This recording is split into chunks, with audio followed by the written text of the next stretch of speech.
चलिए स्टार्ट करते हैं थर्मल फिजिक्स का केटीजी टॉपिक का लेक्चर नंबर 2। ऐसे लेक्चर नंबर 7 है, लेकिन हम लोग पढ़ रहे हैं पहले थर्मल एक्सपेंशन खत्म कर लिया, 5 लेक्चर लगे उसके, और उसका हम लोगों ने दूसरा लेक्चर है ये किसका, काइनेटिक थ्योरी ऑफ गैसेस का, जिसमें हमने काइनेटिक थ्योरी तक पढ़ लिया है। अभी हम उसके आगे पढ़ना है, ठीक है। हमने अजम्पशंस भी सीख लिया था, हमने जनरल इक्वेशन भी पढ़ लिया था, PV = μRT है ना, उसके ऊपर न्यूमेरिकल्स भी लगा लिए थे। अब हम कुछ एजम्पशन जिनकी वजह से ही हम इसको अप्लाई कर पाते हैं काइनेटिक थ्योरी को, उसके बारे में पढ़ रहे थे और एजम्पशंस हमने पढ़ लिए थे। अब आगे हम स्पीड की बात करने वाले हैं, different speed of gas molecules, ठीक है। हेडिंग लिखिए, different speed of gas molecules, ठीक है। तो उसमें लिखिए पहला हेडिंग एवरेज वेलोसिटी।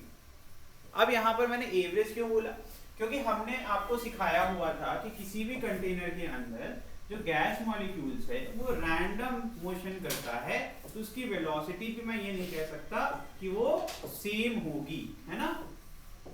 इस तरीके से फिगर बना सकते हैं, ठीक। तो हमें क्या निकालना पड़ेगा, एवरेज निकालना पड़ेगा। किसी की वेलोसिटी क्या हो सकती है, v1, किसी की v2 एंड इस तरीके से सो ऑन।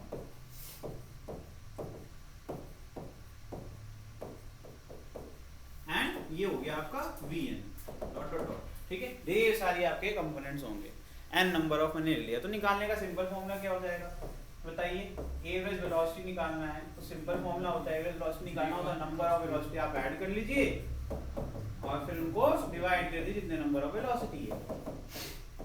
यही तो सिंपल होता है ना एवरेज निकालने का फॉर्मूला।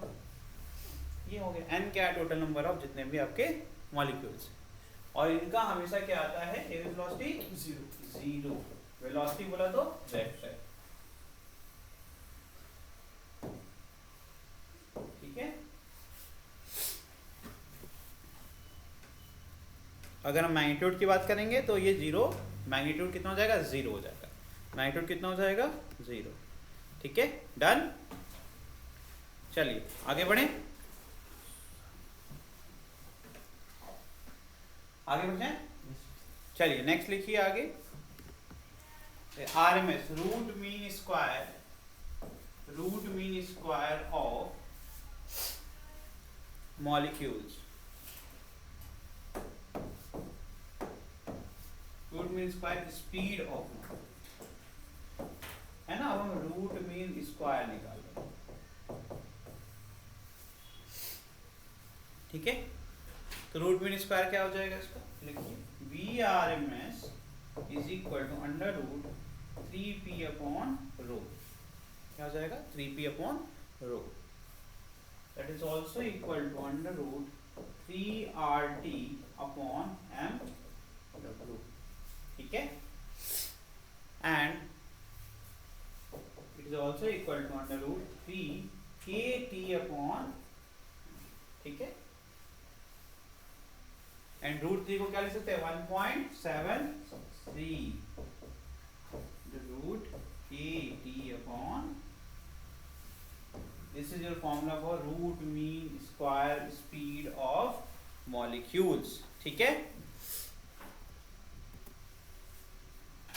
अब जब हम स्पीड की बात करेंगे तो बता स्पीड क्या होगा, कभी भी नेगेटिव नहीं लेते, बिकॉज वो डायरेक्शन डिपेंडेंट नहीं होता, तो यहाँ पर अब वो जीरो नहीं आएगा, ठीक है। तो उसकी वैल्यू कितनी होगी, देखिए यहाँ जीरो होने का मेन रीजन क्या था, जो रिजल्टेंट डायरेक्शन एक दूसरे के अपोजिट हो जाती है, जिससे कि कैंसिल आउट हो जाते हैं, ठीक है, और वो कैंसिल आउट होने की वजह से जीरो आता है। अब हम बात करते हैं स्पीड की, ठीक है।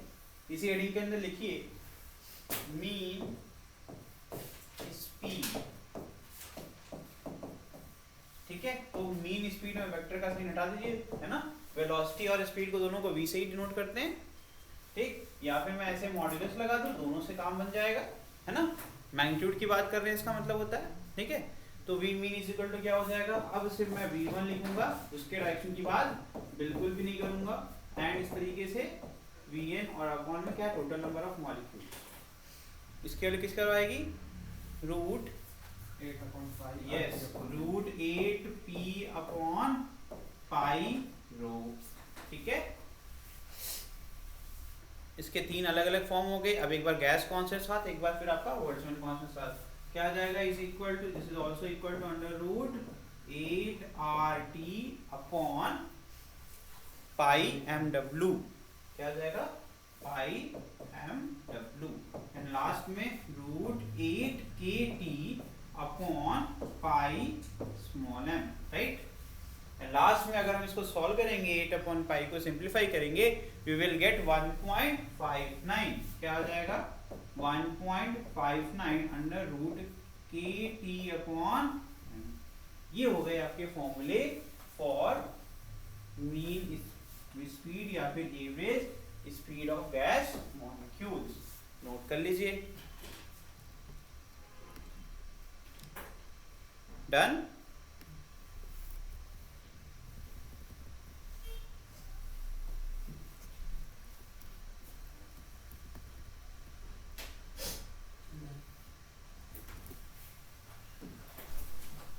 नेक्स्ट लिखिए,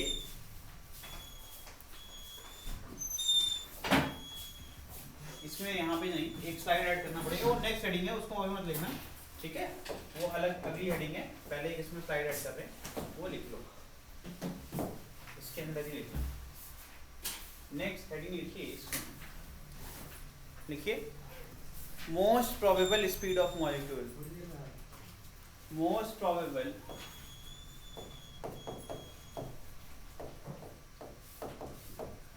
speed of molecules, ठीक है। लिखिए, इसका डिनोट करते हैं, we denote it by VMT, ठीक है। At a given temperature, the speed at a given temperature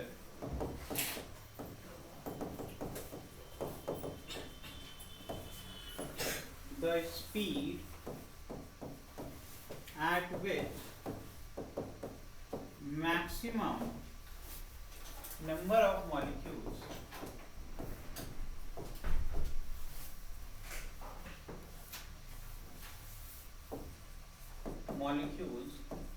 belongs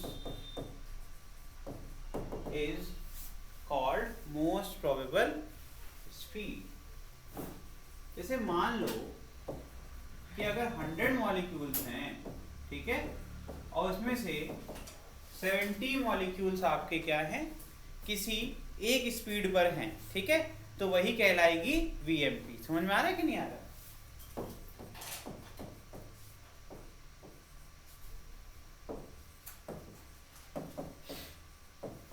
ठीक है, फॉर्मूला लिखिए इसका, VMP is equal to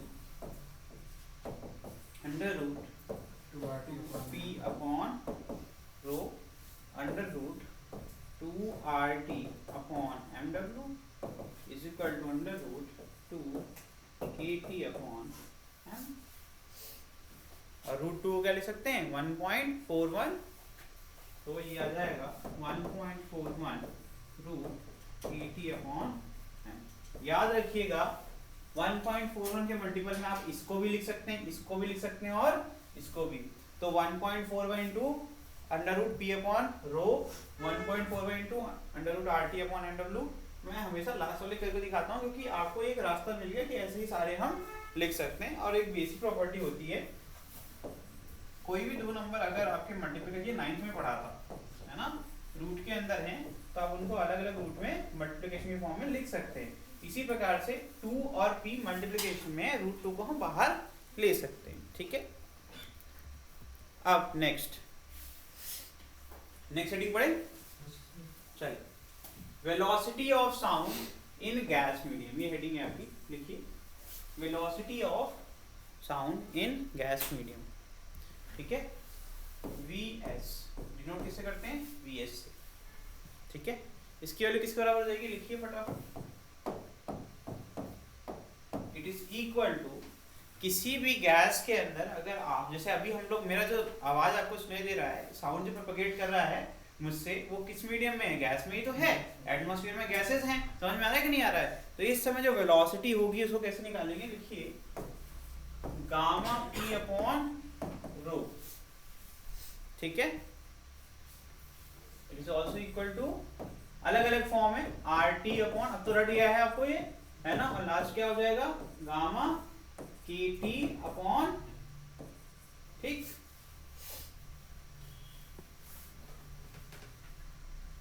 next लिखिए, एट एनी टेम्परेचर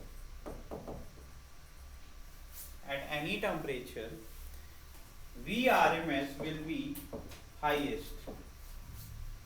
नेक्स्ट कौन सी होगी? V mean, फिर most probable speed, and last कौन सी होगी आपकी? Sound, velocity of sound. समझ में आ रहा है कि नहीं आ रहा है? हमेशा याद रखिए, ये this is always true, this is always, ठीक है, done.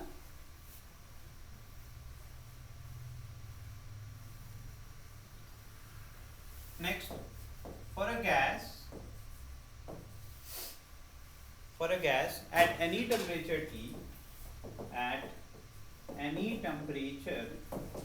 T, VRMS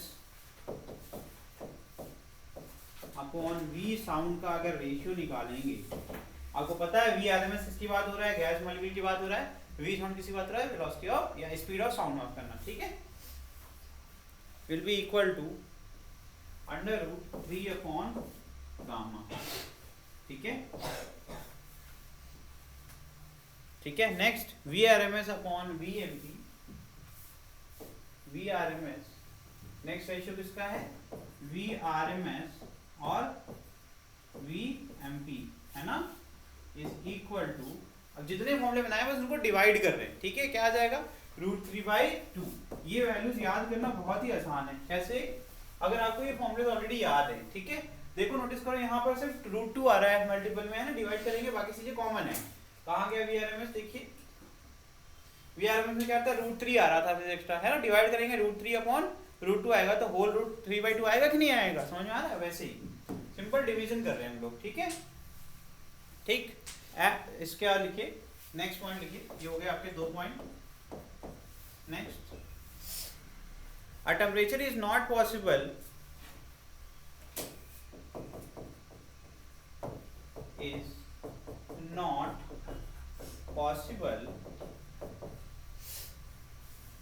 at which above order can be changed.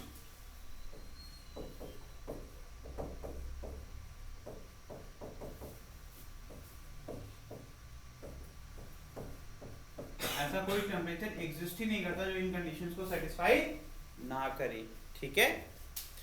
इसका मतलब इट इज क्वाइट क्लियर कि VRMS हमेशा डोमिनेट करेगा एंड कभी भी बराबर नहीं हो सकता है V मीन के, और ये कभी बराबर भी नहीं हो सकता है किसके? VMP के, और ये कभी बराबर नहीं हो सकता V।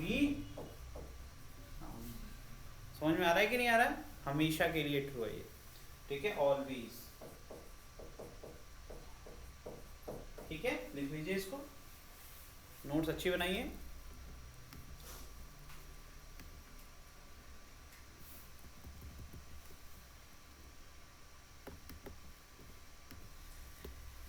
चलो ये देखिए, ये है आपका Maxwell law of distribution of velocity. ये ग्राफिकल जितने क्वेश्चंस आते हैं ना, उसको एक बार अगर अच्छे से एनालिसिस कर ली जाए तो आपको एक न्यूमेरिकल्स बहुत आसानी से लग जाएंगे। जैसे कि हम लोग ने पीछे एक पढ़ा था, कौन सा भाई? उसमें हमने फ्रीक्वेंसी और वेवलेंथ को चेंज किया था और एनर्जी डिस्ट्रीब्यूशन देखा था। हमने अच्छे से सीख लिया था कि वेवलेंथ इनवर्सली प्रोपोर्शनल होता है फ्रीक्वेंसी के, और मैंने वो इतना प्यारा ग्राफ था, मैंने कहा था एक ग्राफ याद करो, फिर मिरर लगाओ और दूसरा ग्राफ बन के तैयार हो जाएगा, है ना। तो यहाँ पर देखिए ध्यान से, अब यहाँ क्या कर रहे हैं? कह रहे हैं टेम्परेचर, देखो टेम्परेचर की बात करें, अलग अलग टेम्परेचर पर आपकी मोस्ट प्रोबेबल स्पीड कितनी है, चेंज हो रही कि नहीं हो रही है, और maximum number of molecules at a given temperature, वो क्या रिप्रेजेंट करते हैं? मैंने क्या सिखाया था? VMP का डेफिनेशन बस सिंपल सा है, अगर 100 लोग बैठे हुए हैं, जो 70 लोग कर रहे हैं, मेजॉरिटी जो कर रही है वही वाली बात मानी जाएगी, मतलब मेजॉरिटी जिस स्पीड से चल रही है वही हो जाएगा VMP। समझ में आ रहा है कि नहीं आ रहा है? तो ये इलेक्टोरल वाला सिस्टम हो गया है ना, मेजॉरिटी जिसकी तरफ है वही बनेगी, उसी की बनेगी सरकार, है ना। तो वैसे ही हो गया, स्पीड वही VMP होगी जो maximum number of molecules at given temperature जिस स्पीड पर मूव कर रहे हैं। समझ में आ गया कि नहीं आ गया? तो यहाँ पर देखो, पहले केस में जब T1 आपका 500 केल्विन है, ठीक है, नंबर ऑफ मॉलिक्यूल्स क्या है? मैक्सिमम है, तब आपका VMP क्या है? आपका कम है। देख रहे हो कि नहीं?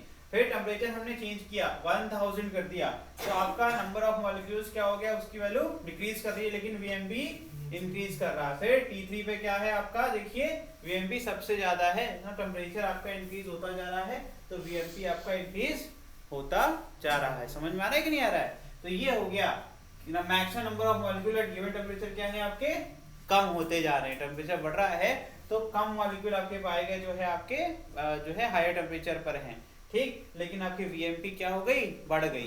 समझ में आ रहा है कि नहीं आ रहा है? तो ये है आपका Maxwell law of distribution of velocity.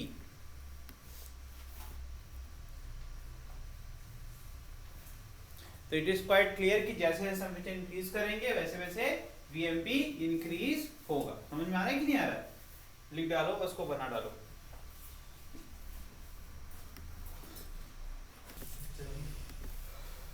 Next heading लिखिए, expression for pressure of an ideal gas.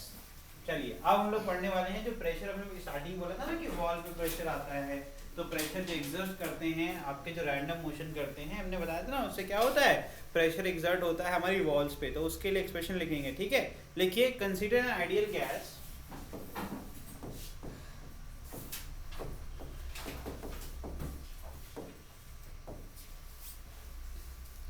enclosed in a cubical vessel, बना हुआ है बगल में, है ना, enclosed in a cubical vessel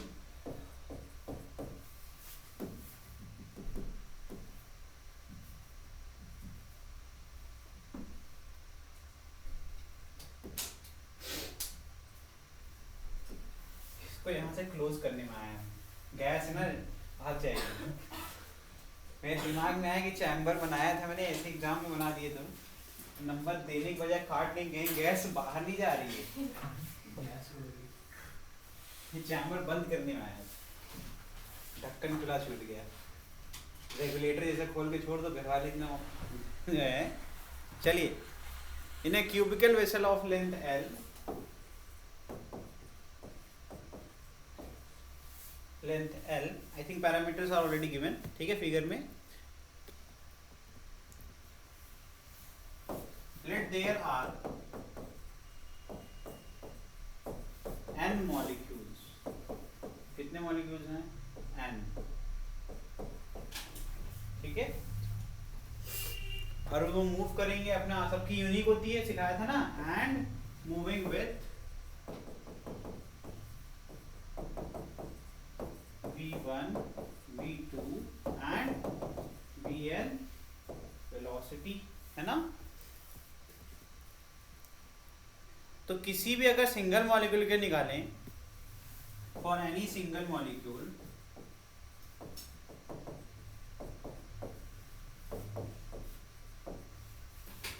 instantaneous velocity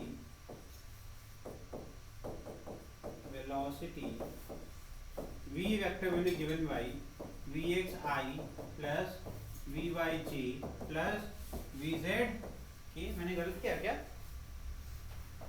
समझ में नहीं आया? अरे भाई ये 3D है, पहली बात तो क्या है, ये 3D है, रैंडम मोशन कर रहा है, आपका कोई भी ओरिजिन मान लो ये ओरिजिन है ना, ये आपकी ओरिजिन हो गई, है ना, ये आपकी ओरिजिन हो गई। भैया आप अगर लोकेट करोगे तो पोजीशन वेक्टर्स लोकेट करोगे ना, तो पोजीशन वेक्टर्स लोकेट करोगे तो इसके 3 कंपोनेंट जाएंगे, एक x के लॉन्ग, एक y के लॉन्ग और एक z के लॉन्ग, ठीक। तो मैंने क्या कर दिया, किसी भी एक कंपोनेंट की वेलोसिटी v मान ली और उसका जो कंपोनेंट है वो कर जाएगा vx vy vz, तो रिजल्टेंट वेलोसिटी या magnitude of the velocity will be equal to, बहुत आसान है, इसका क्या करते हैं, under root vx square plus vy square plus vz square, ठीक है। तो क्या हो जाएगा, v is equal to under root vx square plus, ये सब तो हम लोगों ने कहाँ पढ़ा था, वेक्टर में पढ़ा था, है ना, ये हो गया। और अगर तीनों का कंपोनेंट जो होंगे वो क्या है, इक्वल मैग्नीट्यूड डिस्ट्रीब्यूट होंगे, तो क्या आ जाएगा आपका, बताइए, vx vy vz बराबर हो जाएगा, तो it will be equal to vx root 3 या फिर vy रूट 3 या फिर vz रूट, यही तो होगा ना, मैग्नीट्यूड की बात हो रही है। जब भी रैंडम मोशन लेते हैं तो यहां लिख देता हूं मैं, सिंस इन रैंडम मोशन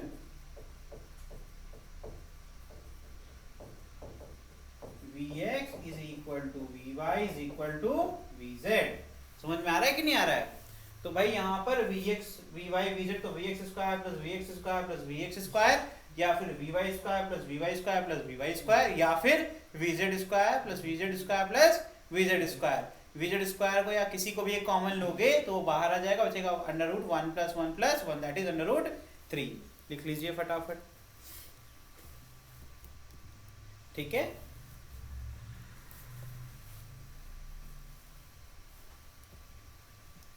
आगे बढ़ जाएं, डन। अब पता है कहाँ जा रहे हैं हम लोग? सिंपल चेंज इन मोमेंटम की बात करने वाले हैं, ठीक है। हम लोगों ने पढ़ा था ना momentum theorem, impulse momentum theorem पढ़ा हुआ है ना हम लोग ने। देखो अब हम लोग मोमेंटम का यूज करेंगे, ठीक। अगर हम मान लेते हैं लेट अ मॉलिक्यूल मूविंग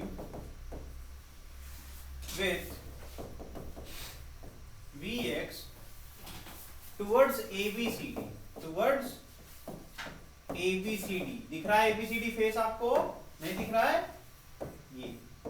ये हो गया डायरेक्शन ऑफ एक्स एक्सिस ना। तो जैसे ये दीवार मेरे सामने है, ठीक है। अगर मैं इधर से भाग करके जाऊंगा तो दीवार लड़ूंगा कि नहीं लड़ूंगा? तो मैं Vx से भाग रहा हूं तो कहीं ना कहीं मैं जब उससे कोलाइड करूंगा, मेरा मास अगर m है तो क्या हो जाएगा भैया बताइए? m into v। मोमेंटम ये होता है जब मैं कोलाइड करूंगा तो मेरा चेंज मोमेंटम आएगा कि नहीं आएगा? और यहाँ पर मैंने आइडियल गैस के लिए पढ़ाया था कि ये इलास्टिक, परफेक्टली इलास्टिक कोलिजन करता है। तो कहीं ना कहीं इतना आपको समझ में आ रहा है कि जितने से मैं जाऊंगा रिबाउंड करके उतने से ही मैं वापस आऊंगा। समझ में आ रहा है कि नहीं आ रहा है? चलो वेरी गुड, लिख डालो इतना, लिखो, लिखिए। सो यहाँ लिख लीजिए as ideal gas perform perfectly elastic collision, elastic collision, so it will rebound with Vx, rebound करेगा Vx से ही तो करेगा rebound, then change in momentum, ठीक है, पर कोलिजन, अब मैंने अभी एक की बात करी, आपको पता है n के लिए सोचना है, मैंने एक की बात करी सिर्फ, है ना। पर हर कोलिजन में कितना चेंज आएगा। तो जैसे मैं गया एक बार लड़ करके आया, फिर मैं माना नहीं, फिर मैं गया उधर लड़ करके वापस आ रहा हूँ, फिर मैं गया फिर से इधर आके लड़के आ रहा हूँ। समझ में आ रहा है कि नहीं आ रहा है? इस तरीके से मैं रिबाउंड कर रहा हूँ। तो हर एक कोलिजन में कितना चेंज इन मोमेंटम आएगा। तो आप मुझे बताइए, अगर हम कहते हैं चेंज को फाइनल माइनस इनिशियल, अगर मेरी इनिशियल डायरेक्शन को पॉजिटिव माना जाएगा तो मेरी फाइनल को क्या माना जाएगा? नेगेटिव माना जाएगा कि नहीं माना जाएगा? तो इसका मतलब है final will be minus m Vx और minus of initial, that is कितना आ गया? -2m। गलत किया तो बताओ, ठीक है। अगर हम मैग्नीट्यूड की बात करेंगे, ठीक है, magnitude of momentum transfer to the wall, Newton's law of motion पढ़ा है ना अच्छे से, न्यूटन के नियम अच्छे से पता है। क्या होगा भैया? अगर ये इलास्टिक कोलिजन है तो जितना चेंज आ रहा है उतना ही मोमेंटम ट्रांसफर किसको हुआ होगा? वॉल को। तो अगर ये -2m है तो मोमेंटम ट्रांसफर्ड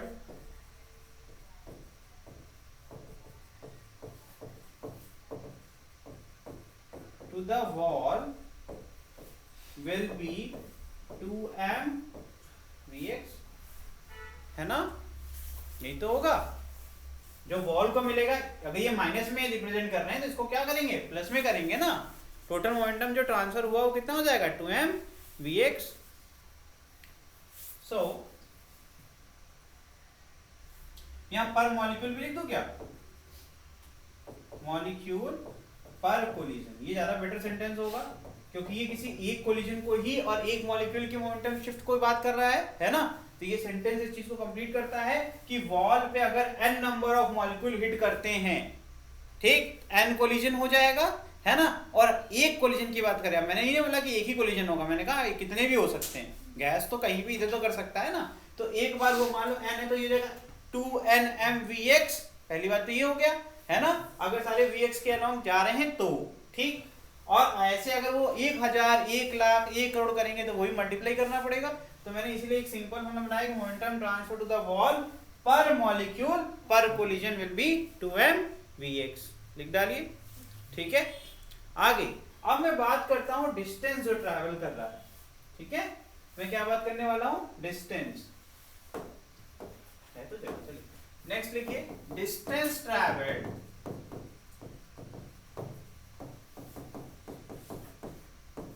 बाय, अगर मैं देखो फिर से यहां से इस एज से मैं चल रहा हूं, ओरिजिन से चल रहा हूं, तो मुझे पता है ये क्यूबिकल है, तो इसकी लेंथ ब्रेथ हाइट तीनों बराबर होगी। तो अगर इसकी ब्रेथ इसकी एल है तो इसकी हाइट भी एल होगी और इसकी लेंथ भी एल होगी। तो मैंने कहा यहां से यहां चलो, ब्रेथ इसमें मैंने एल कवर करी, लड़ा, फिर वापस में कितना आऊंगा, एल ही तो वापस आऊंगा ना।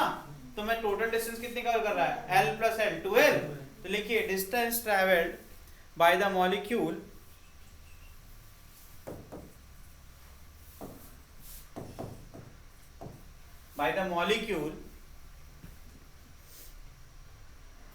in going to face ABCD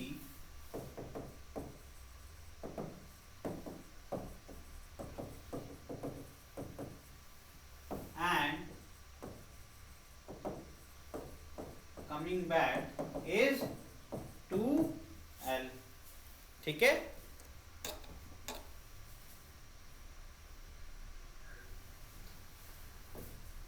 so the time, अब देखो हम टाइम निकालने जा रहे हैं, time between two successive collision,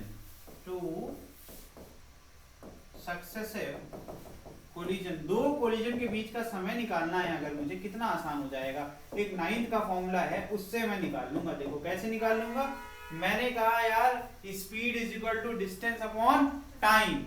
ठीक है, और time is equal to distance upon speed, है ना। तो इसका मतलब मुझे डिस्टेंस तो पता ही है और स्पीड भी मुझे पता है। लो भाई निकल गया, निकल गया कि नहीं।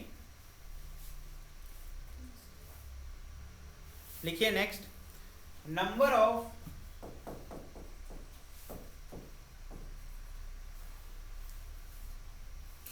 Of collision per second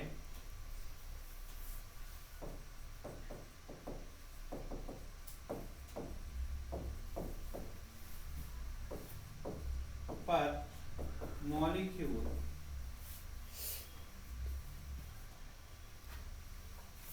will be FC is equal to Vx upon 2। अरे ये क्या कर दिया सर आपने, है ना, ये नया क्या है, ये व्हाट इज FC, है ना, ये कैसे बन गया।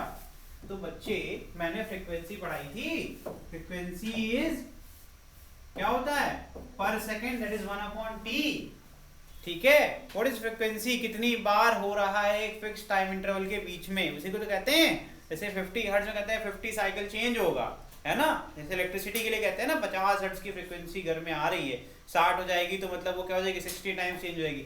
नंबर ऑफ टाइम्स यही तो बता रहा है। तो what is this, number of collision पर सेकंड पर मॉलिक्यूल। हर एक सेकंड में जितने कोलिजन करता है हर एक मॉलिक्यूल, उसके लिए क्या हो जाएगी, जो टाइम है इसे उल्टा कर दिया, टाइम तो हमने ये फिक्स कर दिया ना। तो फ्रीक्वेंसी निकालनी है, तो फ्रीक्वेंसी क्या रिप्रेजेंट कर रहा है, नंबर ऑफ मॉलिक्यूल का क्या, कोलिजन तो रिप्रेजेंट करता है। तो इसका मतलब है 1/t कर देंगे, दैट इज Vx/12। ये हमें दे देगा क्या, नंबर ऑफ कोलिजन। लिख डालो यार फटाफट। नेक्स्ट और क्या लिख सकते हैं, FC को और भी लिख सकते हैं हम, VRMS बाई, लिखिए next, by lambda. Lambda what is this, lambda क्या होता है, अभी पीछे पढ़ाया था, मीन फ्री पाथ। जो आपके दो कोलिजन के बीच की जो डिस्टेंस होती है उसी कहते हैं ना lambda M, mean free path. ये सब पीछे वाली क्लास पढ़ाया था। ठीक है, VRMS तो जानते ही हो, root mean square of speed of molecule. ठीक है, और क्या लिख सकते हैं, FC इज इक्वल टू हो सकता है Vm अपॉन लैम्डा। ये इतने फॉर्मूले हैं आपके। ठीक है, नोट कर लो।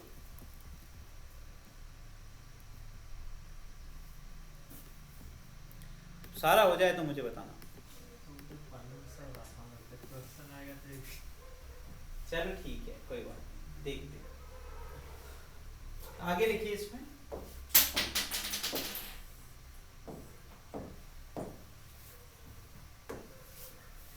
चलो नेक्स्ट लिखिए इसमें, अगर हम बात करें यहाँ पर मोमेंटम कितना ट्रांसफर हुआ टू द वॉल, देखिए मोमेंटम ट्रांसफर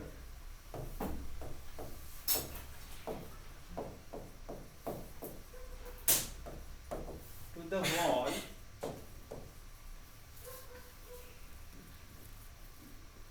पर सेकेंड बाय द मॉलिक्यूल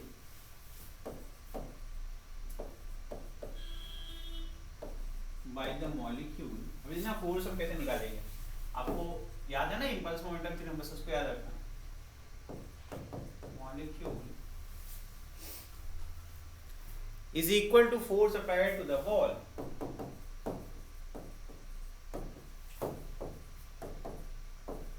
कहीं ना कहीं मैंने एक स्टेटमेंट ऐसा लिखा हुआ है जो आपको पहले से पता है इन सबकॉन्शियस माइंड। जैसे आपको पता है F into T is equal to क्या होता था, डेल्टा टी। अगर टी की वैल्यू 1 है तो एक्चुअली यही हो जाएगा डेल्टा बी के बराबर। जो इस केस में हो रहा है टी की वैल्यू कितनी है, 1 सेकेंड, यही तो है ना। तो बस उठा के पुट कर दीजिए, कितनी वैल्यू आई थी उसकी। तो अगर हम चाहें तो यहाँ पर इसको कैसे सॉल्व कर सकते हैं, अगर हम टी के फॉर्म में करना चाहते हैं, लाइक हमें अगर इसको डेल्टा टी के फॉर्म में करना है तो हम ज़्यादा ये लिख सकते हैं delta P upon delta T. तो उठा के पुट कर दीजिए, कितना आ रहा है डेल्टा टी की वैल्यू तो आपको पता ही है 12 अपॉन वी एक्स।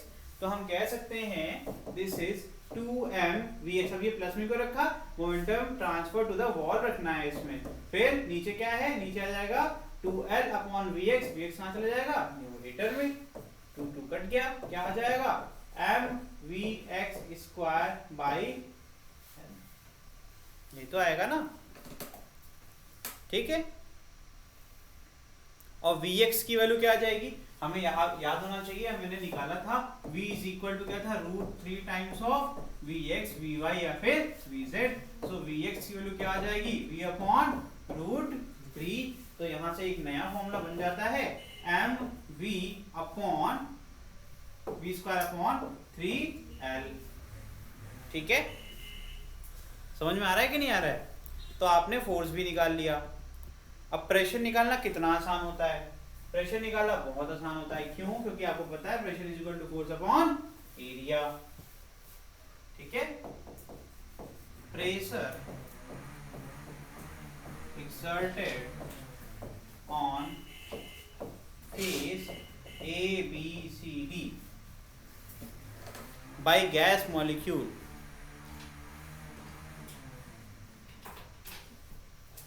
कैसे निकाल सकते हैं, यहाँ में से pressure exerted by gas molecule total एक साथ निकाल रहा हूँ, ठीक है, वॉल्यूम कर दूंगा, बाई गैस मॉलिक्यूल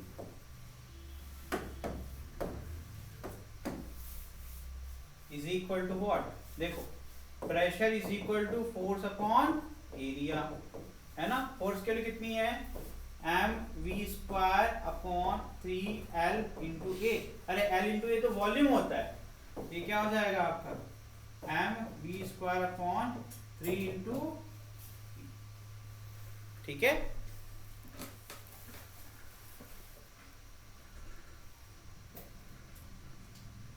नहीं बचा, नहीं बचा ना, देखो प्रूफ कर देते हैं, 1 सेकंड लगेगा, थोड़ा सा बेसिक्स आपके डिस्टर्ब हो रहे हैं। बेटा ये देखो एरिया मैंने ये ले लिया, ठीक है, मैंने ये एरिया ले लिया।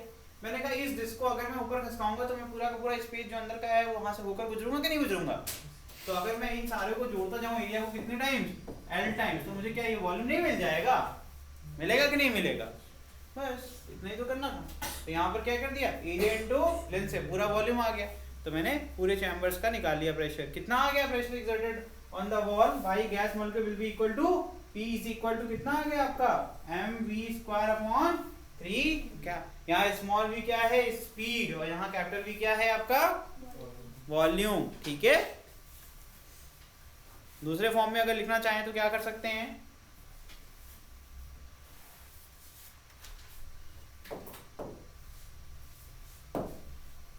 चलो देखो फटाफट देखो, इसी को आगे बढ़ाते हैं, ठीक है।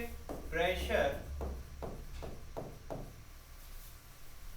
Exerted by gas, total gas की बात कर रहे हैं, यहाँ पर मॉलिक्यूल लिख ले भाई, ये तो एक मॉलिक्यूल की बात हो रही है। exerted by total, अब सारे मॉलिक्यूल ले लिए by गैस, तो क्या हो जाएगा, एक मॉलिक्यूल ने अगर लगाया 1/3 m v square upon capital V, तो सारे क्या करेंगे, समेशन करना पड़ेगा कहाँ से कहाँ तक, n जितने भी टोटल नंबर ऑफ है ना, तो कितना आ जाएगा, करिए मल्टीप्लाई इसको, जब आप इसको सॉल्व करेंगे तो आपको आंसर कितना आएगा, 1/3 m v RMS, ठीक है, RMS square into capital N upon V, ये इसका फॉर्मूला है, लिख लो, ठीक है। अब VRMS के फॉर्मूले आपको पता है पहले से, ठीक है। VRMS स्क्वायर क्या हो जाएगा आपका, मैं फिर से लिख दे रहा हूँ, 3PV अपॉन M, ठीक है। दूसरे फॉर्म में लिखिए 3μRT upon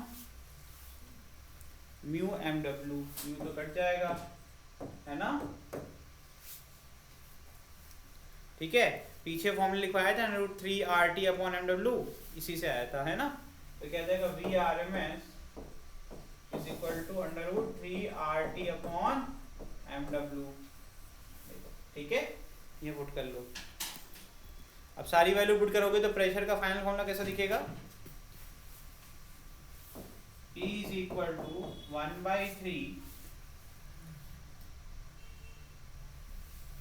capital M upon V, VRMS square, और in terms of density it will be equal to 1/3, बस आपको फॉर्मूले याद होने चाहिए, याद रखना है चैप्टर में, अगर आपको फॉर्मूले याद नहीं है तो आप कभी भी लगा नहीं पाओगे, आपको सब पता है फिर भी, ठीक है।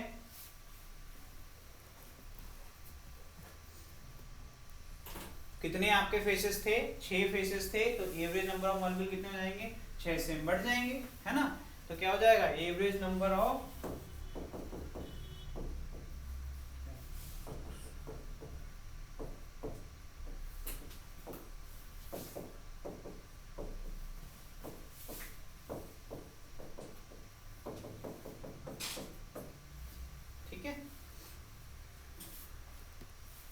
अगर एक्सेस की बात करें, एवरेज नंबर ऑफ मॉलिक्यूल्स पर एक्सिस, कितनी एक्सिस है, 3 एक्सिस, टोटल कितना है n, तो n/3, ठीक है। अगर आपसे बात किया जाए, अगर हम बात करें root mean square of x, ठीक है, vx का रूट मीन स्क्वायर निकालो, vy का निकालो और vz का निकालो, एक्सिस के अलावा रूट मीन स्क्वायर वैल्यू निकालिए, तो क्या आ जाएगा, VRMS x is equal to VRMS y component और VRMS z कंपोनेंट, ये हमेशा इक्वल होंगे, इनकी वैल्यू जो VRMS है उसको डिवाइड कर दो किससे, √3 से, किससे, √3 से, आपको आंसर मिल जाएगा, डिवाइडेड बाई √3, ये एक इंपॉर्टेंट फॉर्मूले है, ठीक है।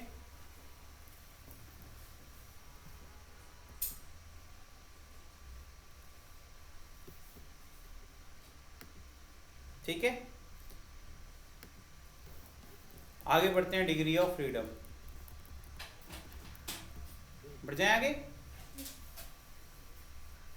चलिए नेक्स्ट लिखिए डिग्री ऑफ फ्रीडम, पढ़िए इसको, the number of independent ways in which a molecule or an atom can exhibit motion or have energy is called its degree of freedom, मतलब कितने अलग अलग डायरेक्शन में वो क्या कर सकता है, मोशन कर सकता है, एनर्जी अपने क्या कर सकता है, एनर्जी आपका ऑक्युपाई कर सकता है, ठीक है। The number of independent coordinate required to specify the dynamic state of a system is called degree of freedom, समझ में आ गया। The degree of freedom are of 3 type, पहला कौन सा होता है, translation degree of freedom, translation मतलब जानते हो straight line, they are maximum, क्या होता है, they are maximum 3 degree of freedom corresponding translation motion, कौन कौन से, x y z, ठीक है। Rotational degree of freedom, the number of degree of freedom in this case depend on the structure of the molecule, कि आपका molecule का structure कैसा है, अगर स्ट्रक्चर अलग अलग होगा तो आपका रोटेशनल डिग्री ऑफ फ्रीडम अलग अलग होगी, ठीक है। आगे देखिए vibrational degree of freedom, it exhibit at high temperature. याद है सॉलिड्स के अंदर क्या होता था, वाइब्रेट होता था ना, लॉन्गिट्यूडनल और ट्रांसलेशन दोनों पॉसिबल थे, है ना। तो ये हो गया आपका वाइब्रेशनल डिग्री ऑफ फ्रीडम। अब यहाँ पर degree of freedom for different gases according to atomicity of gas at low temperature. ये जो आपको डेटा दिया जा रहा है क्या है, लो टेम्परेचर के लिए याद रखना। मोनो एटॉमिक गैस जैसे कि आपका आर्गन हो गया, नियॉन हो गया, आइडियल गैस हो गया, ट्रांसलेशन कितना है इसके बाद कितनी है 3, ट्रांसलेशन में इसके पास x y z 3 हो गया, रोटेशनल में क्या हो गया 0, और टोटल कितने हो गए इसके 3, दोनों का सम करना है। ठीक है, डायटोमिक के लिए क्या हो जाएगा आपका, डायटोमिक तो समझ रहे हो, सिंगुलर नहीं रह सकता, 2 चाहिए कम से कम, एक ऑक्सीजन प्लस एक ऑक्सीजन, O2 है ना, तो हो जाएगा इसके 3 हो जाएंगे, और रोटेशनल में क्या 2, और टोटल कितना हो जाएगा 5। ठीक है, ट्राइएटॉमिक देखो इसका ओरिएंटेशन प्लेस करके रोटेशन करके भी दिखा रहे हैं। एक बार इस तरीके से प्लेस कर दिया तो ऊपर से घुमा सकते हो और सामने से घुमा सकते हो, और कोई डिग्री ऑफ फ्रीडम नहीं है। अरे यार जैसे ये पेन हो गई, ठीक है, अब ऊपर से ऐसे से घुमा रहे हैं, ठीक, और फिर एक बार सामने से घुमा रहे हैं, और कुछ है क्या, नहीं ना, तो ये हो गया।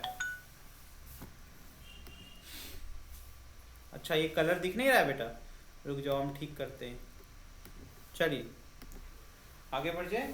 ठीक है, देखो तो यहाँ पर कितना है, यहाँ पर हो गया आपका, मैं इसको ओवर राइटिंग कर देता हूँ, एक काम करता हूँ ना, ये तो व्हाइट कलर निकल गया है, मैं लिख रहा हूँ ब्लैक और दिख रहा है व्हाइट। ठीक है, ये कितना हो जाएगा आपका, हो जाएगा आपका 2, ये कितना हो जाएगा आपका 5। ठीक है, ट्राइएटॉमिक में क्या होता है, लीनियर CO2, अब यहाँ पर 2 और 1 3 हो गया ना, वो देखो वहां पर रोटेशन है, इसकी डिग्री ऑफ रोटेशन क्या, रोटेशन में क्या हो जाएगी 2, फिर से वही बात होगी, पेन हो गई है ना, फिर आप ऊपर से घुमा सकते हैं और फिर सामने से, तो ये हो गया आपका 2 हो गया। इसमें कितना हो जाएगा ट्रांसलेशन में, आपको 3 एक्सिस है, x में ले जाओ, y में ले जाओ, फिर z में ले जाओ, तो इसका कितना हो जाएगा 3, इसका हो जाएगा टोटल कितना हो जाएगा 5। इंपॉर्टेंट ये डायग्राम है, बना लेना साथ साथ में। ठीक है, ट्राइएटॉमिक नॉन लीनियर, ठीक है, और पॉलीएटॉमिक इस तरीके से ओरिएंटेशन है, इस तरीके से आपका स्ट्रेट लाइन में ओरिएंटेशन नहीं है, कुछ ऐसे रखा हुआ है। ठीक है, तो यहाँ पर देखिए क्या हो जाएगा, ट्राइएटॉमिक कर दिया, नॉन लीनियर कर दिया, 3 आपके हैं, क्या है, एक यहाँ पर हो गया, दूसरा यहाँ हो गया, और तीसरा यहाँ हो गया, इस तरीके से। समझ में आ रहा है, कनेक्ट कर रहे हैं, समझ में आ गया, ये स्ट्रक्चर इस तरीके से है।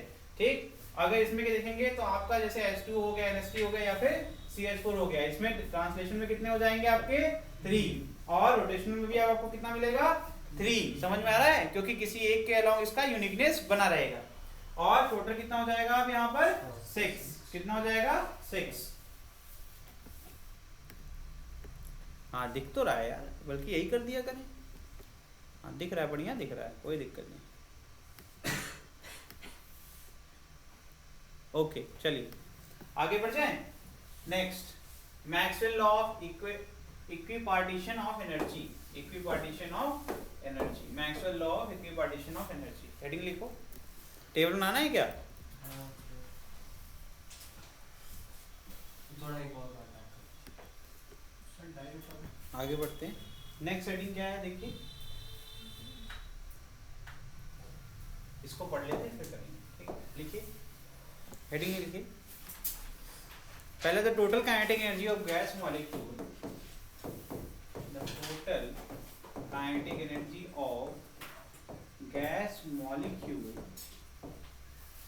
ठीक है, is equally distributed, is equally distributed among its all degree of freedom.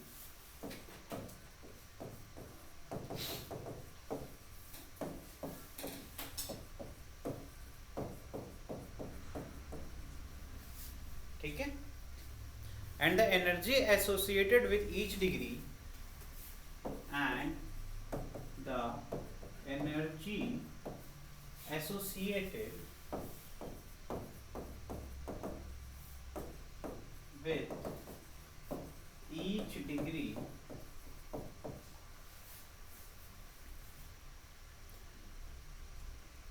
at absolute temperature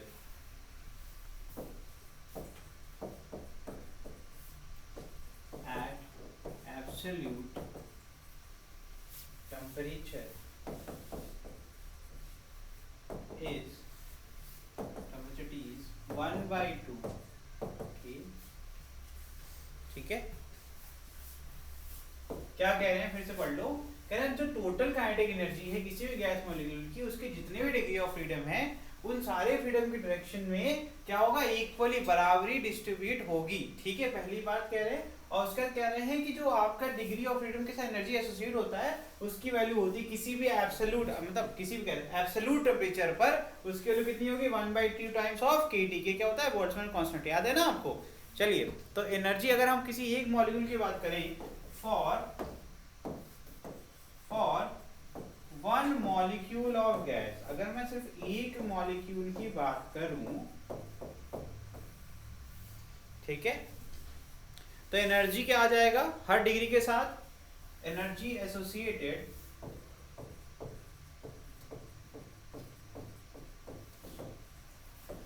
with each degree of freedom. उसके कितने भी डिग्री ऑफ फ्रीडम हो सकते हैं, है ना, 2, 4, 5, 6, मिनिमम 3 तो होंगे ही होंगे, है ना, will be equal to 1/2 times of kT। ठीक है, अगर हम सारे ले लें, energy associated with all degree of freedom, मैंने कहा सारे डिग्री ऑफ फ्रीडम ले लो, तो क्या आ जाएगा ये 1/2 ऑफ, क्या आ जाएगा यहाँ पर, अगर मैंने ले लिया तो यहाँ पर फॉर्मूला में क्या चेंज आएगा, F टाइम्स हो जाएगा क्या, नहीं आ जाएगा, आ जाएगा F/2। अगर F क्या रिप्रेजेंट कर रहा है, total number of degree of freedom. तो मान लो अगर 5 है तो 5 टाइम्स आप ऐड करेंगे 1/2 ऑफ kT, तो 5 से मल्टीप्लाई भी कर सकते हैं। तो मैंने कहा F है, F number of degree of freedom है, तो F इंटू 1/2 kT करेंगे, तो F/2 kT। समझ में आ रहा है।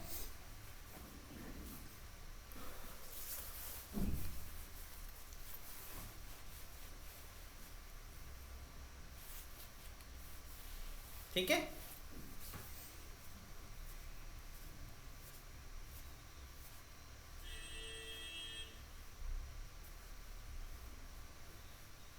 इन टर्म्स ऑफ RMS, अगर हमें RMS के फॉर्म में लिखना हो, इन टर्म्स ऑफ RMS,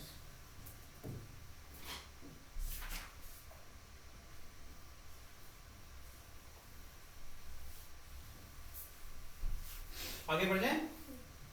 अगर हमें RMS के फॉर्म में लिखना हो तो हमें पता है Vx RMS is equal to Vy RMS, ठीक है, square is equal to Vz RMS square is equal to क्या होगा, VRMS अपॉन 3, यही तो होगा, VRMS स्क्वायर अपॉन 3। यही भी पीछे फॉर्मूला लिखवाया था ना, अरे रूट में स्क्वायर के लिए स्क्वायर कर रहे हैं ना, तो रूट हट जाएगा।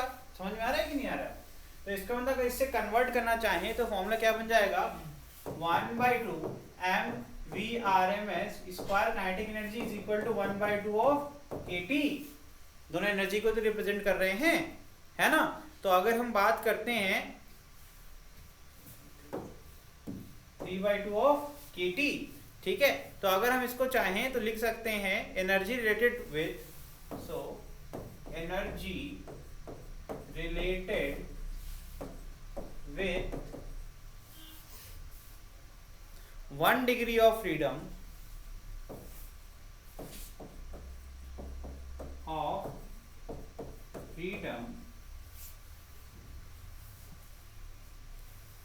is equal to 1/2 m VRMS square by 3, ठीक है,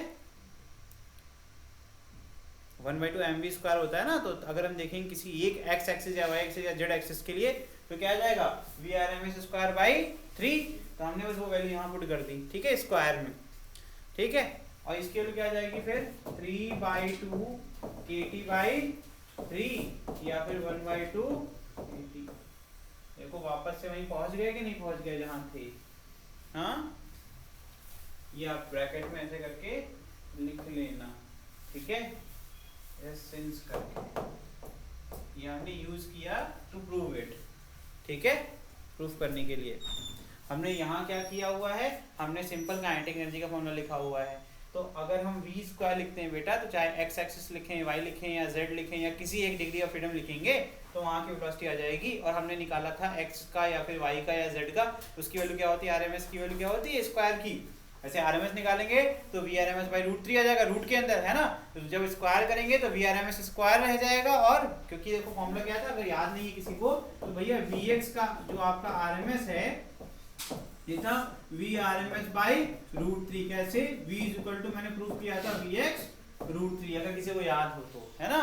तो मैंने यहाँ से निकाला था, तो स्क्वायर करोगे भैया तो यहाँ स्क्वायर जाएगा, यहाँ रूट के ऊपर रूट हट जाएगा, तो ये वैल्यू उठा करके काइनेटिक एनर्जी की यहाँ पुट कर दी मैंने। फिर हमें पता है कि जब हम टोटल एनर्जी निकालेंगे तो 3/2 ऑफ kT जाएगा, 3 डिग्री ऑफ फ्रीडम ले रहे हैं तो 1/2 + 1/2 + 1/2 kT करेंगे तो 3/2 नहीं आएगा। तो ये क्या टोटल एनर्जी को रिप्रेजेंट करता है with all degree of freedom x y z। तो इन दोनों को इक्वेट कर रहे हैं, यहाँ से उठा करके वैल्यू हमने क्या कर दी, यहाँ पुट कर दी, ठीक। फिर हमने सिंगल के लिए कहा, तो सिंगल के लिए कहा तो 1/2 m। अब यहाँ Vx का स्क्वायर होगा, चाहे Vy का स्क्वायर होगा, चाहे Vz का स्क्वायर होगा। तो मैंने वैल्यू पुट करी, तो यहाँ पर क्या आ जाएगा Vrms² इज इक्वल टू, अब यहाँ पर क्या किया मैंने 3/2 kT, है ना। ये टोटल था, उसको डिवाइड कितने से करना पड़ेगा, 3 से करना पड़ेगा, 3 हिस्से करने पड़ेंगे एनर्जी के, बचा कितना 1/2 kT। प्रूफ हो गया, समझ में आया कि नहीं आया। आगे बढ़ जाए, different kinetic energy of gas. पहला इसमें लिखिए ट्रांसलेशन काइनेटिक एनर्जी, फटाफट लिखिए, खत्म करना है। It is noted by capital ET। सो किसे नोट करते हैं, कैपिटल ET से नोट करते हैं। लिखिए, इसकी वैल्यू क्या हो जाएगी 1/2 m Vrms², ठीक है। और in terms of pressure and volume 3/2 PV, ठीक है। समझ में आ रहा है कि नहीं आ रहा है, this is capital V। So kinetic energy of volume V is equal to क्या हो जाएगा 1/2 हाफ टोटल मास एंड जो आपका रूट मीन स्क्वायर, जो सारी गैसेस की बात हो रही है यहाँ पर, ठीक है, Vrms², ठीक है। ब्रैकेट में लिख लेना, अगर किसी को भूल रहा है तो total energy of ideal gas is equal to total kinetic energy, ठीक है।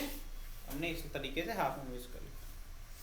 Energy per unit volume of energy, देखिए एनर्जी, आई थिंक ये नेक्स्ट हेडिंग होगी इसमें, हाँ चलिए लिख लिया तो आगे बढ़ जाए। लिख लिया, ये एनर्जी पर यूनिट वॉल्यूम पर और एनर्जी डेंसिटी, ठीक है। अगर आपसे किसी ने कह दिया एनर्जी डेंसिटी निकालिए तो क्या करेंगे, एनर्जी अभी आपको निकाला था वॉल्यूम से, क्या कर देंगे, डिवाइड कर देंगे, है ना। इसको डिनोट करते हैं किससे, EV से, किससे, EV से। ये जाएगा एनर्जी पर यूनिट वॉल्यूम, है ना। तो क्या आ जाएगा हाफ m Vrms², ये क्या है half m Vrms² divided by V, mass upon volume is your density, 1/2 rho Vrms², ठीक है।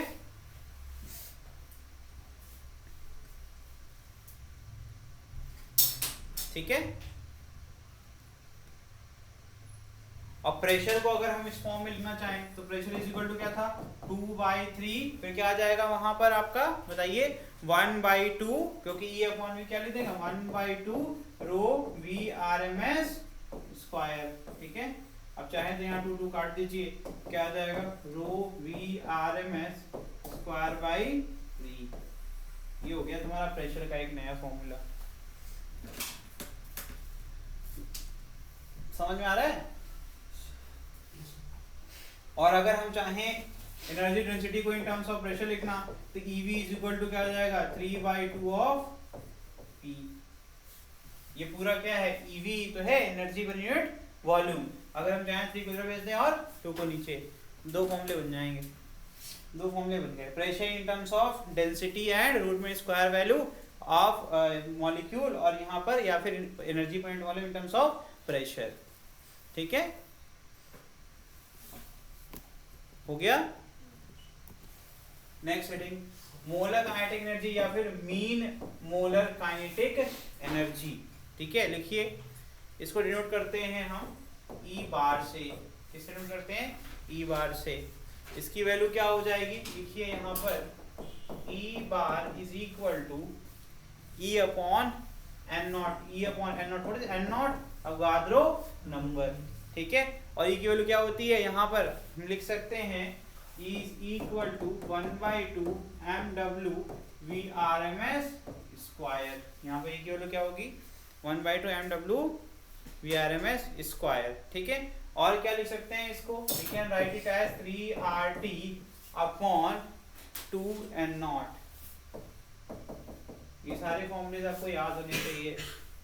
नेक्स्ट आपका फॉर्म क्या होगा, 3/2 ऑफ KT,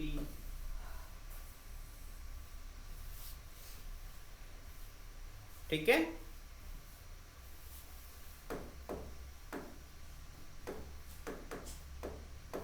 ये हो गया, ठीक है।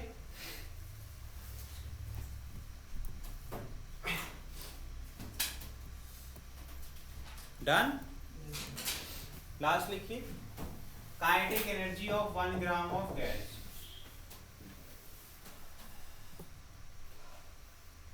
इसको ऐसे चेंज करो हेडिंग को थोड़ा सा, 1 ग्राम मास, इसको EM भी कहते हैं, ठीक है। ये लिखिए, it is equal to 3/2 RT upon MW, ठीक है। और इसको क्या लिख सकते हैं, 3n0 into KT upon 2n0, ठीक है। लास्ट है आपका 3/2 KT अपॉन, ठीक है। This is your formula. बस इतने ही फॉर्मूले हैं। लिखिए स्पेसिफिक हीट कैपेसिटी, इसमें पहला लिखिए मोनो एटॉमिक गैस। लिखिए इसके अंदर the molecule of mono atomic gas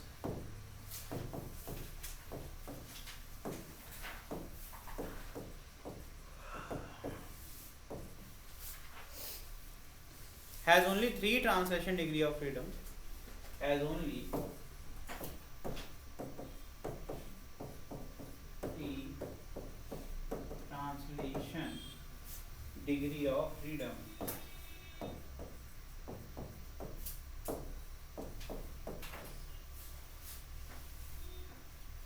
thus the average energy of molecule, average energy of molecule at temperature T is 3/2 T, ठीक है। The total energy of mole of such gas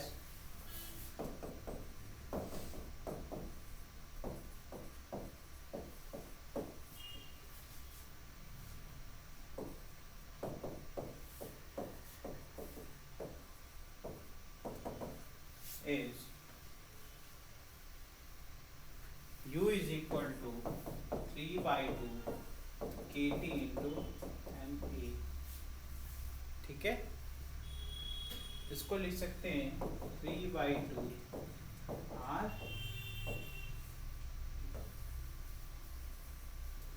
ठीक है। The molar specific heat at constant volume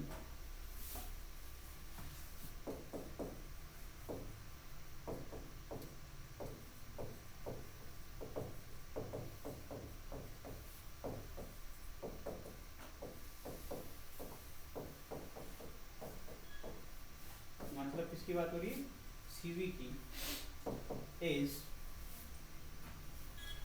equal to du/dt। अच्छा देखो ध्यान से, du/dt करोगे तो 3/2 R क्या है, कांस्टेंट, बाकी t क्या हो जाएगा, डिफरेंशिएट, तो आंसर क्या आ जाएगा 3/2, ठीक है। ये हो गया आपका आंसर, ठीक है।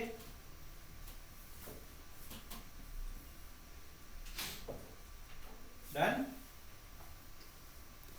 नेक्स्ट हम लोग पढ़ेंगे डायटोमिक के लिए। तो डायटोमिक में क्या होता है, डिग्री ऑफ फ्रीडम कितनी है इसकी बताओ, डिग्री ऑफ फ्रीडम कितनी है इसकी, टोटल डिग्री ऑफ फ्रीडम 5 है, तो टोटल एनर्जी कितनी हो जाएगी 5/2 ऑफ kT, अरे 1/2 ऑफ kT था, इंटू 5 टाइम्स करेंगे ऐड, तो 5 से मल्टीप्लाई कर दिया, ठीक है। फिर से हम निकाल सकते हैं क्या, molar heat capacity at constant volume, कितना आ जाएगा भाई, Cv will be equal to what, एक बार लिखवा दिया बहुत है ना, क्या हो जाएगा dy, इस बार बस करके दिखा देता हूँ, जो आपका कांस्टेंट है वो क्या आ जाएगा, बाहर आ जाएगा, अरे इसमें क्या करेंगे मल्टीप्लाई करेंगे ना यार Na का,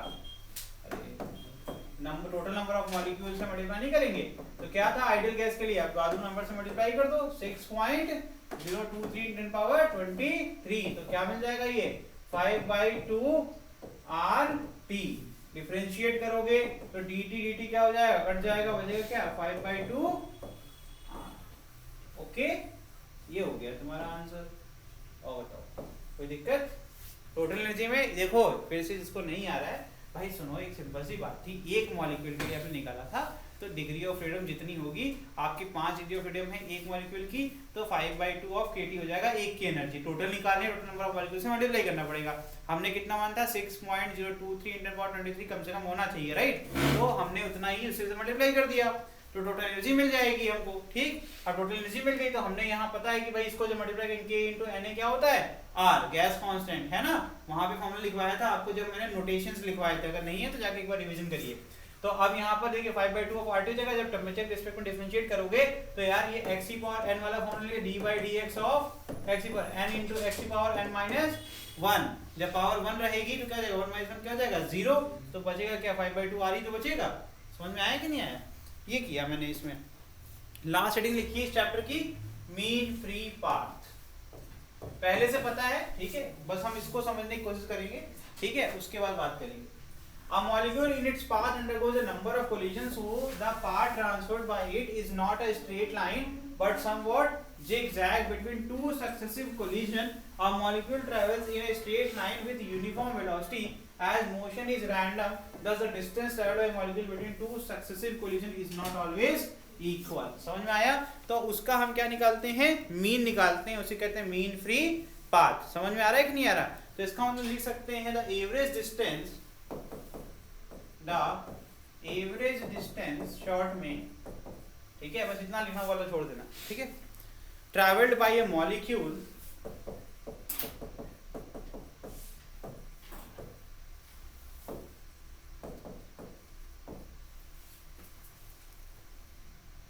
between two successive collision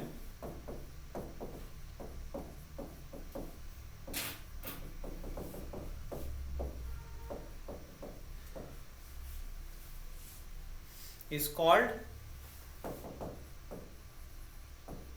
mean free, ठीक है, denoted by lambda m and it is equal to 1/√2 pi d square and d क्या है डायमीटर ऑफ मॉलिक्यूल, d क्या है डाया ऑफ मॉलिक्यूल, समझ में आ रहा है, और n स्मॉल n क्या है total number of molecules per unit volume, total number of molecules per unit volume.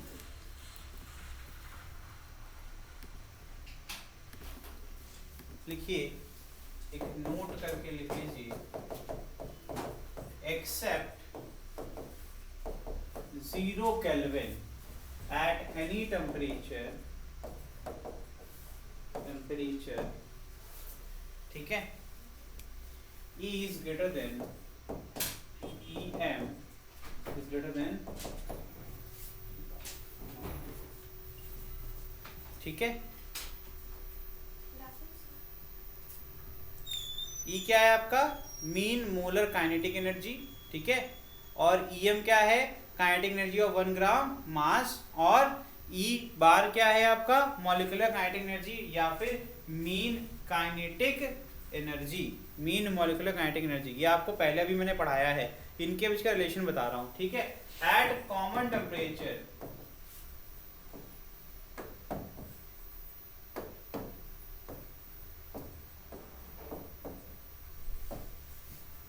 ठीक है, for all ideal gas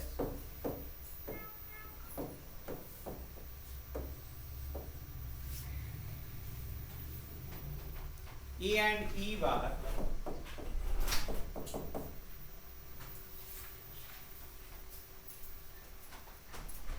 are same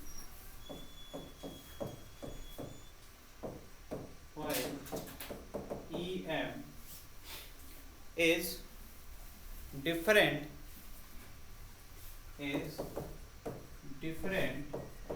and depends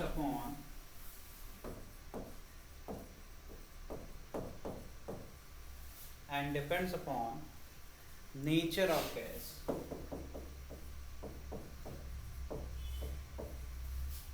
ठीक है, MW या फिर मोलेकुलर वेट या फिर मास। ठीक है, इसके अब ये आपकी थ्योरी पूरी खत्म हो गई। अब न्यूमेरिकल्स कर लेते हैं। ठीक है, पहला सवाल क्या कह रहा है, पढ़िए, velocity of 10 particle in meter per second is 0 2 3 4 4 4 5 6 5 5 6 9। ठीक है, calculate average speed, RMS speed, most probable speed. बहुत आसान है यार, मोस्ट प्रोबेबल तो निकालना सबसे आसान होता है। क्या होगा, मैंने कहा था जिसकी संख्या ज्यादा, मोड जो होता है, मोड पढ़ा है, मीन मीडियन मोड पढ़ा है, तो उसमें आपको पता ही होगा कि मोड क्या होता है, जिसकी बार बार स्टैटिस्टिकल डेटा में सबसे ज्यादा क्वांटिटी बार रिपीट हो रही हो, वो हो जाता है आपका। तो एमपी तो बहुत सिंपल है, मोड निकाल लो। तो इसका आंसर मोड क्या आ गया, लास्ट वाले का 4 है ना।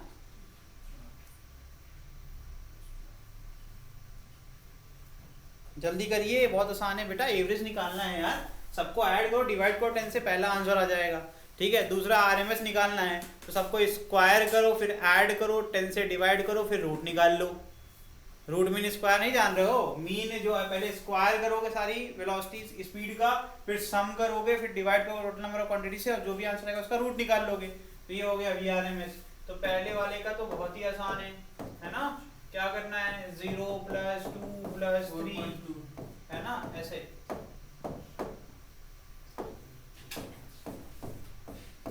क्या आ जाएगा ये 0, हाँ सही है। दूसरा करो, 3 + 4 + 4 + 4 + 5 + 5 + 6 + 9/10 that is equal to 42/10 that is equal to 4.2 metre per second. पहला हो गया। दूसरा करो, क्या करना पड़ेगा यहाँ पर, वीआरएमएस निकालना है सर। तो क्या हो जाएगा, 0² + 2² + 4² + 4² + 4², 3 मिस हो गया तो आगे लिखना हूँ, 3² + 5² + 5² + 6² + 9² डिवाइडेड बाई 10 होल रूट या फिर 1/(1/2)। सॉल्व करिए, ये आ जाएगा आपका 228/10 पावर 1/2, 22.8 का स्क्वायर रूट निकाल लो। जो भी आंसर आएगा वही इसका आंसर है, दैट इज 4.77। ये जाएगा 4.77 मीटर पर सेकेंड। ठीक है, लास्ट में तो याद कर लो, मोड निकालना है, जो बार बार रिपीट हो रहा सबसे ज्यादा वही। तो वीएमटी क्या हो गया, 4 मीटर पर। ठीक है, ठीक है बेटा, ये आसान क्वेश्चंस होते हैं। ठीक, नेक्स्ट क्वेश्चन करें। At what temperature RMS velocity of hydrogen becomes double of its value at STP. Pressure remaining क्या कह दिया, प्रेशर कांस्टेंट। जब प्रेशर कांस्टेंट होता है तो भैया V/T, V1/T1 = V2/T2। ठीक है, तो यहाँ पर आप कह सकते हैं, लिखिए इसको, सॉल्व करिए। पहले क्या करते हैं, मान लेते हैं V1 क्या है, आरएमएस है किस पे, let V1 is RMS at STP. ठीक है, आगे क्या कह रहे हैं, V2 है किसी अननोन टेम्परेचर पे, है ना, and V2 is RMS at unknown temperature. ठीक है, ठीक। तो पहला हमने एसटीपी को T1 मान लिया, यहाँ पे स्टैंडर्ड टेम्परेचर प्रेशर में T1 मान लेते हैं, इसको T2 मान लेते हैं। तो यहाँ हो जाएगा V1² T1 = V2 square upon T2। ठीक है, इस तरीके से क्वेश्चन सॉल्व कर लो। तो V1 square upon V2 square equal to क्या आ जाएगा,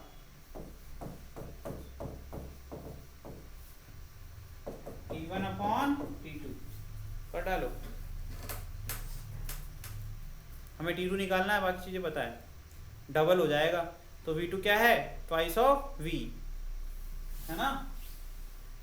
यहाँ से T2 इज इक्वल टू आ गया T1 V2 square upon V1 square, V2 is equal to twice of V1।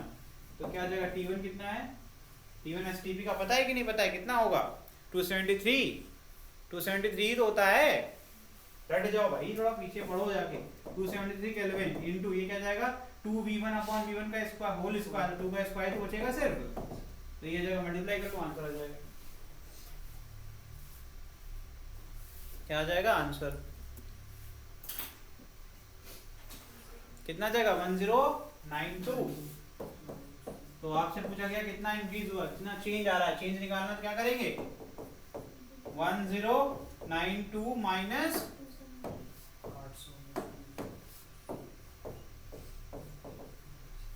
ये है चेंज इन टेम्परेचर, कितना आ गया, अरे चेंज कह रहा हूँ, डिग्री सेल्सियस में कितना आएगा बताइए जरा, ये तो हम डिग्री में निकाल लेना 819। और देखा जाए एक चीज और है, एक चीज और है, कोई दिक्कत नहीं, ये एक्चुअल में डिफरेंस भी इतना ही आएगा, डेल्टा लिखेंगे तब भी इतना आएगा, जीरो होता है ना, जीरो पे 273 हो जाता है, एसटीपी में 0 डिग्री सेल्सियस होता है, बहुत अगर याद नहीं है तो, ठीक है। तो चेंज भी करेंगे तब भी उतना ही आएगा, ठीक है। ये हो जाएगा तेरा T2 इन डिग्री सेल्सियस। चलिए आगे बढ़ जाएं।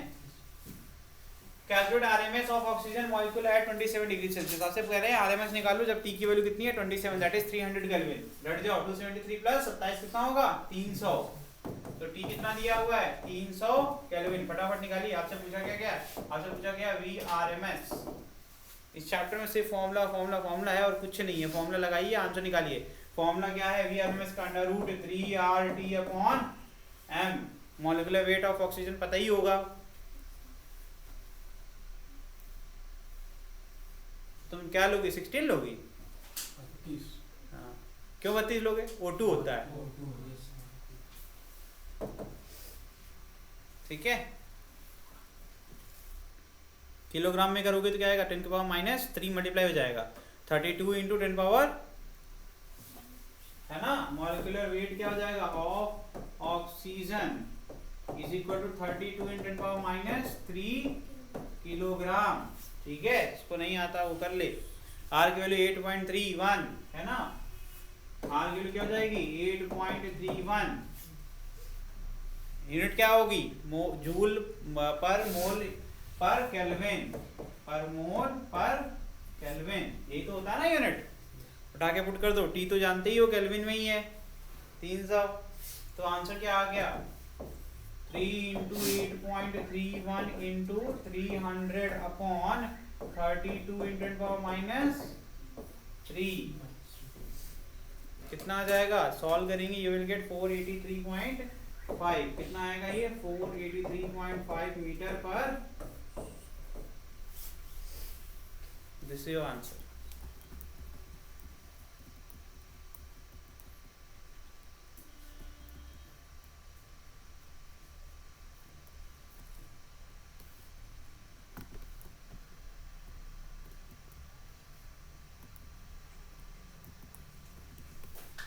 डन,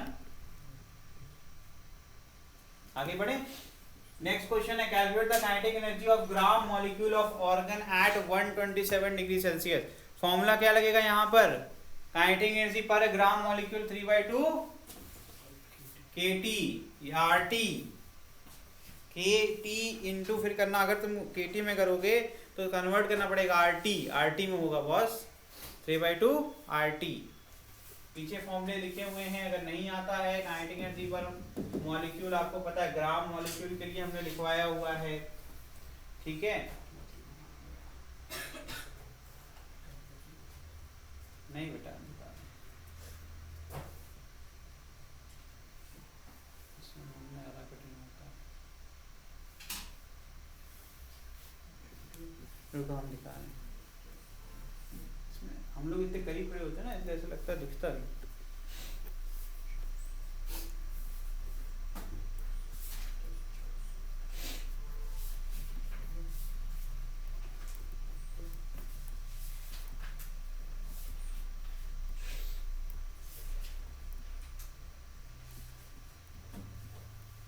आर्गन कैसा मॉलिक्यूल होता है? मोनोटॉमिक। मोनोटॉमिक होता है कि नहीं होता है? चलो अब इसमें चेक करो जरा इसकी एनर्जी का फॉर्मूला क्या आएगा। Energy mean molar kinetic energy E is equal to 3/2 क्या होगा? RT होगा कि नहीं होगा? क्या है? मोनोटॉमिक है ना, तो 3/2 क्या आ जाएगा? RT क्या आ जाएगा? E इज इक्वल टू क्या आ गया? 3/2 RT। T कितना है? 127 127 प्लस 273 कितना आएगा भैया? 400 है? कितना रहे? 4986 आया जाएगा। ठीक है, ये जाएगा 3/2 इंटू 8.31 इंटू 400 कितना आएगा? 200 600 दो डेसिमल गया, इसको 8 से 6 से मल्टीप्लाई कर लो। 6 8 फिर कितना आ जाएगा यहाँ पर? 4 आएगा ना। अरे क्या 49 आ जाएगा ना। 49 एग्जैक्ट तो आ रहा है बेटा, क्या कर रहे हो तुम? हैं? ने गलत किया। मैंने कैसे वर्बली किया इसको भैया? सिंपल तरीका था, 2 डेसिमल प्लेस से 2 जीरो हटा दिए, 3 से 6 होता है, 6 से गुणा कर लिया, 4986 जूल आ गया। समझ में आया? ये हो गया एनर्जी। आगे बढ़ जाए, आखिरी क्वेश्चन इस चैप्टर का। देखो एक चीज समझ में आ गई कि फॉर्मूले से याद है तो क्वेश्चन में दिक्कत नहीं आएगी। समझ में आ रहा है कि नहीं आ रहा है? Directly formula of this question, the mass of hydrogen molecule is 3.32 × 10⁻27 kilogram. If 10 to the power 23 molecule are colliding per second, क्या हो जाएगा? On a stationary wall of area कितना है? 2। n की वैल्यू दे दिया तुमको। What is this? This is n। ठीक है, आपका एरिया दिया है 2 centimetre square at an angle of 45 degree. Angle of incident दे दिया आपको। ठीक है, normal to the wall and reflected elastically at with a speed of 10⁻³ metre per second. Elastically लिखा हुआ है, जितनी स्पीड से आएगा उतनी स्पीड से जाएगा। Find the pressure exerted on the wall. आपसे कहते हैं प्रेशर निकाल लो भाई। आपको पता है चेंज इन मोमेंटम क्या हो जाएगा? ट्वाइस हो जाता है ना। P1 और P2 की बात कर रही। करो देखो क्या करते हो। क्या जाएगा? यहाँ पे कॉस कंपोनेंट लगेगा ना x के लॉन्ग, एक साइन लगेगा, साइन कैंसिल आउट हो जाएगा। अब ये सब एकदम डायरेक्टली आपका पता है फर्स्ट पार्ट से चल रहा है क्वेश्चन। ये यहाँ से आएगा, यहाँ चला जाएगा, इसका एक कंपोनेंट इधर रिजॉल्व हो रहा है और एंगल क्या बन रहा है आपका? एक कंपोनेंट यहाँ बन रहा है। ठीक है, तो 45 जोर से बनाओगे, इससे अच्छा 45 यहाँ बना लो, है ना। 90 तो बनता है टोटल। तो यहाँ से एक कॉस कंपोनेंट बनेगा P cos 45 और एक बनेगा इसका, एक इनकमिंग बनेगा इस तरीके से और एक बनेगा आपका आउटगोइंग। तो ये भी आपका इस तरीके से बनेगा। दोनों क्या हो जाएंगे? ऐड हो जाएंगे, क्योंकि क्या हो जाएगा? आप किसी एक डायरेक्शन को पॉजिटिव लोगे तो 2p cos 45 ही तो मिलेगा। अरे भाई आप अगर मॉलिक्यूल का देखोगे तो -2p cos 45 बन जाएगा और अगर आप वॉल का देखोगे तो +2p cos 45 हो जाएगा। समझ में आ रहा है कि नहीं आ रहा है? लेकिन जब देखो इधर देखो, जब साइन वाले को देखो, ये जब साइन कंपोनेंट जाएगा तो एक नीचे की तरफ आपको देगा P sin 45 और ये देखिए यहाँ पर इसका क्या हो जाएगा? आपका एक बन जाएगा आपका P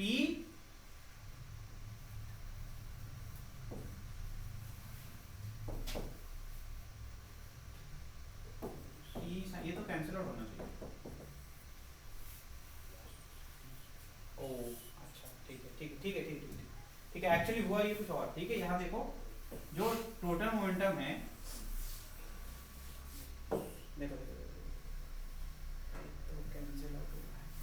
तो अगर आप देखोगे वॉल वाले को अगर देखोगे तो यहाँ पर एक कंपोनेंट बनेगा आपका।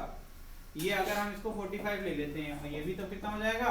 45। एंगल ऑफ इंसिडेंस और एंगल ऑफ रिफ्लेक्शन दोनों सेम होता है इलास्टिक कोलिजन के अंदर। ठीक है, इनर वाले केस में तो आपको 2p cos 45 मिलेगा। अगर हम बात करते हैं कितना आप उसकी पोजीशन चेंज होगी और जो उसकी हाइट चेंज होगी वो किससे चेंज जाएगी आपकी? मतलब जो कोलाइड करके जाएगा वॉल को कितना एब्जॉर्प्शन मिलेगा? Along x axis will be 2p cos 45 मिलेगा या नहीं मिलेगा? फिर से सोच लो, ये हम लोग ने पुराना केस रिपीट किया हुआ है जिसमें एक बॉल को हम फेंकते थे एक एंगल पर, एक आपका कॉस कंपोनेंट बनता था, एक क्या बनता था, साइन कंपोनेंट बनता था। कॉस कंपोनेंट एक लाइन पे आते थे, चेंज निकालते थे तो आ जाता था। अब देखो इसमें हो क्या रहा है, देखो ये नीचे की तरफ बन रहा है साइन 45, है ना, ये जगह p sin 45, ये भी आता है p sin 45, इसका दोनों क्या हो गए पॉजिटिव, चेंज निकालेगा, एक ध्यान से देखियो, p sin 45 minus p sin, change कितना आया, 0, कितना आया चेंज, ट्रांसफर कितना हुआ 0। समझ में आ रहा है कि नहीं आ रहा है?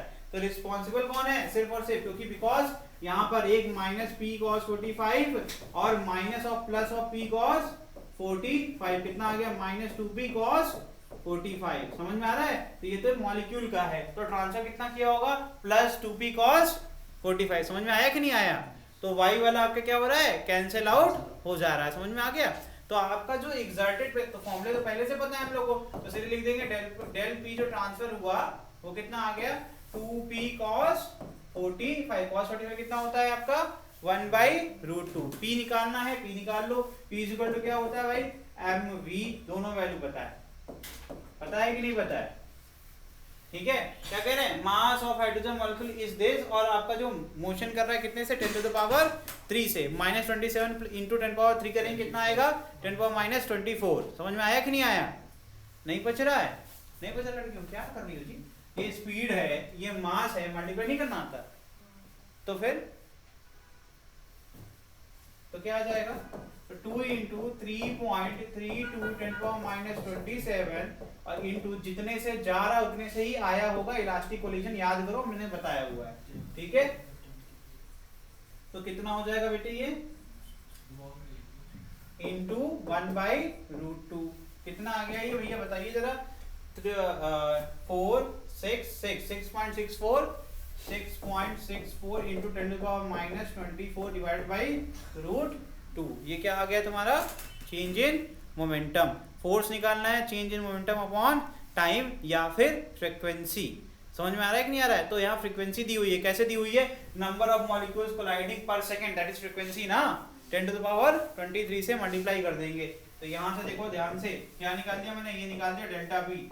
फोर्स निकालना है तो delta P upon delta T या फिर delta P into frequency, that is equal to 6.64 × 10⁻24 divide by √2 into क्या आ जाएगा तेरा 10⁻23। देखिए निपटा दिया इसको, बचेगा -1, क्या बचेगा -1। बाकी सब आपके पास है, अब आप इसको सॉल्व कर सकते हैं, फर्दर कर डालिए यार, इसको रेशनलाइज को नहीं कर लेते हैं, √2 को न्यूमरेटर में आ जाएगा ना, न्यूमरेटर में जाएगा, 2 आ जाएगा, काट दियो, नहीं इसको √2 से मल्टीप्लाई और डिवाइड कर दोगे तो ये 2 बन जाएगा, फिर से ये 3.32 बन जाएगा, 3.32 इंटू √2 पर आएगा 1.41 लिख करके मल्टीप्लाई कर लेंगे। ठीक है, और प्रेशर निकालना है, फोर्स निकाल दिया और प्रेशर दिए, प्रेशर निकालना कितना आसान है, P = F/A।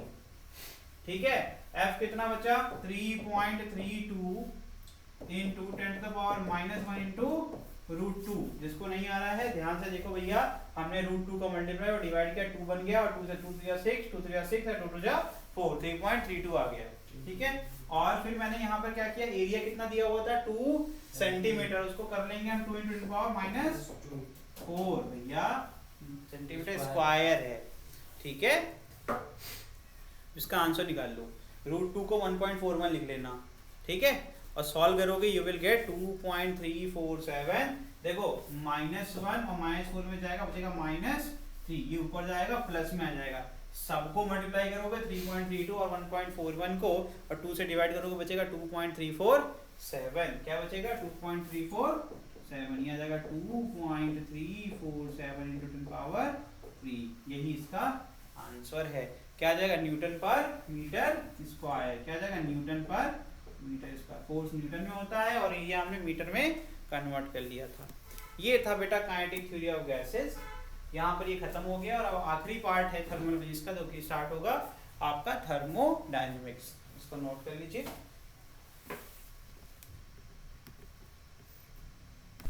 चलिए इसको यहीं पर एंड करते हैं, अब स्टार्ट करेंगे इसके बाद हम लोग नेक्स्ट लेक्चर में थर्मो।